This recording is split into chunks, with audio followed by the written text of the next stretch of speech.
আসসালামু আলাইকুম। পিএইচপির আরও একটি নতুন পর্বে আপনাকে স্বাগত জানাচ্ছি। আজকে আমরা পিএইচপির একটি পপুলার স্ট্রিং ফাংশন সম্পর্কে আলোচনা করব। সেটা হচ্ছে এক্সপ্লোড ফাংশন সম্পর্কে আলোচনা করব। এক্সপ্লোড ফাংশনের মাধ্যমে মূলত পিএইচপি প্রোগ্রামিং দ্বারা কোনো একটা স্ট্রিং বা কোনো একটা সেন্টেন্সকে একটা অ্যারেতে কনভার্ট করা হয়। তো এই ফাংশনটি দেখার জন্য আমি প্রথমে একটা আমার সার্ভারের রুট ফোল্ডারে একটা প্রজেক্ট ক্রিয়েট করে নিচ্ছি। সাপোজ আমি নাম দিচ্ছি প্র্যাকটিস। এখন এই প্র্যাকটিস ফোল্ডারের মধ্যে আমি নতুন একটি ফাইল ক্রিয়েট করব। আমি index.php নাম দিলাম। এখন যদি আমি আমার প্রজেক্টটা ওপেন করি, সেক্ষেত্রে আমার লিখতে হবে যে প্র্যাকটিস লিখলাম, দেন আমার এই জায়গাটা কিন্তু ব্ল্যাঙ্ক শো করছে, কারণ আমাদের এই ফাইলে কিন্তু কিছুই নেই। এখন আমি যদি পিএইচপির যে স্টার্টিং সিনট্যাক্স আছে সেটা ইউজ করি, দেন আমি যদি একটা ভেরিয়েবল নিই, সাপোজ var ইকুয়াল, এখানে একটা সেন্টেন্স যদি আমি লিখি, দিস ইজ পিএইচপি। এখন আমি চাচ্ছি যে এই প্রত্যেকটা শব্দ এক একটা অ্যারের কিতে রূপান্তর হবে, অর্থাৎ এই তিনটা শব্দ একটা অ্যারের ভিতরে চলে যাবে।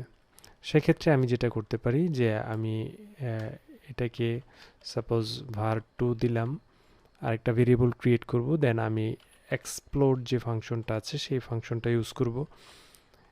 এটি পিএইচপির একটা বিল্ট ইন ফাংশন। এখন প্রথমে আমাকে দিয়ে দিতে হবে যে সেপারেটরটা কি হবে, এবং দ্বিতীয়ত দিয়ে দিতে হবে যে কোন টেক্সটটাকে সে অ্যারেতে কনভার্ট করবে। সেপারেটর বলতে বোঝাচ্ছি যে কি দিয়ে সে এই সেন্টেন্সটাকে সেপারেট করবে, অর্থাৎ প্রত্যেকটা কি যে থাকবে, চাবি যে থাকবে, সেটা আসলে কিসের মাধ্যমে সেপারেট হবে। যেমন আমি চাচ্ছি যে স্পেসটার মাধ্যমে এখানে সে সেপারেট করবে, এই জন্য আমি প্রথমেই একটা স্পেস দিয়ে দিচ্ছি। প্রথম প্যারামিটারে একটা স্পেস দিয়ে দিলাম, দেন আমি যেটা করলাম যে পুরো সেন্টেন্সটা সেকেন্ড প্যারামিটারে দিয়ে দিলাম। এখন যদি আমরা এই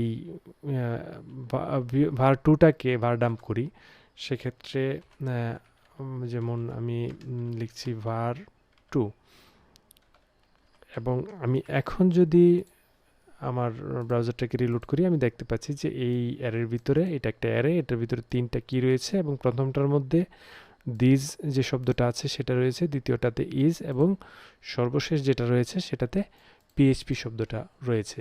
আপনি এভাবে চাইলে যে কোনো একটা সেন্টেন্সকে আপনি একটা অ্যারেতে কনভার্ট করে ফেলতে পারেন। আমি যদি আবার লিখি দিস ইজ পিএইচপি, দেন আমরা যদি আবার আমাদের ব্রাউজারটাকে রিলোড করি, আমরা দেখতে পাবো যে প্রত্যেকটা শব্দ বা প্রত্যেকটা ওয়ার্ড এক একটা অ্যারের কিতে, অ্যারের ভ্যালুতে কনভার্ট হয়ে গিয়েছে।